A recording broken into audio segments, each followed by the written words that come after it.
Now, with a supposed crypto alt season on its way, you have to have a strategy in place to exit. So in today's video, I'm going to be going over my 2025 exit strategy for you guys and getting in depth on where I actually plan to take profits after this cycle. So with all that being said, let's get into it. First off, by understanding where I see the market going. I went very in depth on that, not very in depth, but I went in depth on that yesterday when we talked about the market regarding 2025. Now, I myself see this panning out in a way where we do see a pump in spring, and then we see a little correction in summer, and then followed by potentially another pump in fall. So that is where I see things going. That's based off of a ton of different information. But again, with that in mind, what do I plan to do?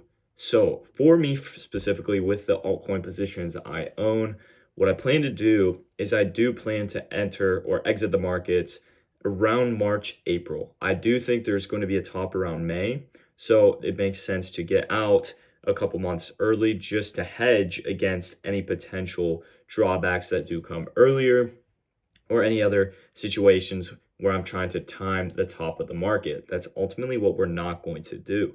So essentially, that is my plan for some of my altcoins. Now, specifically regarding meme coins I own, if there is significant price action with meme coins the month of January or the month of February, what I do plan on doing is taking profits from those meme coins that I'm in and putting those into strong, solid altcoins that maybe from that position 2 to 4x, I'm able to 2 to 4x, maybe a couple $100,000. And again, multiply my gains even more. Now, once I do that, once I finally do exit, it's going to be hard for me to decide if I'm going to re-enter if we do see that summer consolidation. I'm going to be looking towards people with a lot of years of experience within the crypto market, getting a generalized viewpoint. If they see things continuing on in the fall, then I, of course, will go ahead and maybe add some smaller positions. But at the end of the day, what I really want to do with this crypto market is multiply my money and then transfer that money to preserve it, right? To preserve your wealth. So essentially, where I plan to exit out of my positions, I do plan to be, again, fully out around April, March. And I'll, again, update that throughout this time. And again, none of this financial advice. This is specifically just my plan. I have to say that due to legality reasons. But yeah, so I see this being a great opportunity to maximize wealth. I've already made a decent amount for someone my age.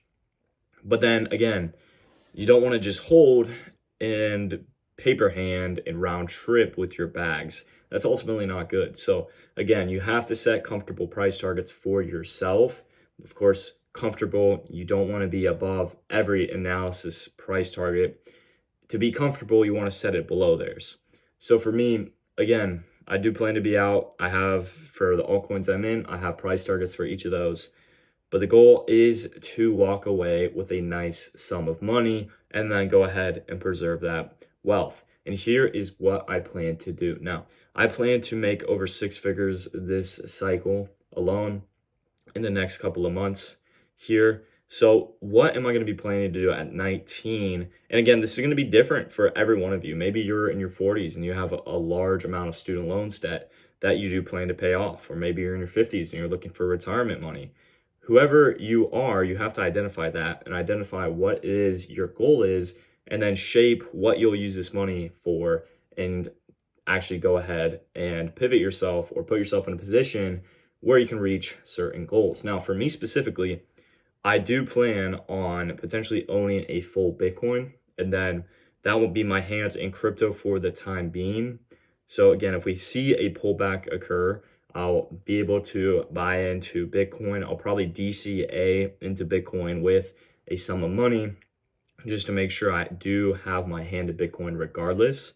So that will be the plan for crypto, staying in crypto after I exit my altcoin positions. I do still plan to be in crypto, and I will have a decent position in Bitcoin.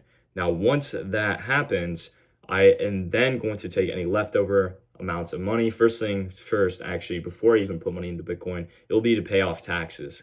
Regardless of what I can do to get out of it, whatever it is, I am in the US, I am just going to go ahead and pay my taxes to the best of my ability. I will have to do that first. So that sets aside a decent chunk of money, unfortunately, but then we will again have a position into Bitcoin, followed up by I will then go ahead and buy into a Roth IRA. I'm going to max out my Roth IRA, set aside an emergency savings fund for myself, which the expenses I have now are very low, so I really won't need much. And then from there, we will go ahead and probably position more into, I want to really get more into just safe dividend funds and things of that nature, starting to build up a portfolio like that. But I also would like to invest into gold. I'd like to invest into silver, and potentially we will go ahead and make a down payment on a house that I'll use for real estate. So you can see, based off different scenarios, I do have plans in measure to cover certain assets, etc. So that is something we're going to be doing.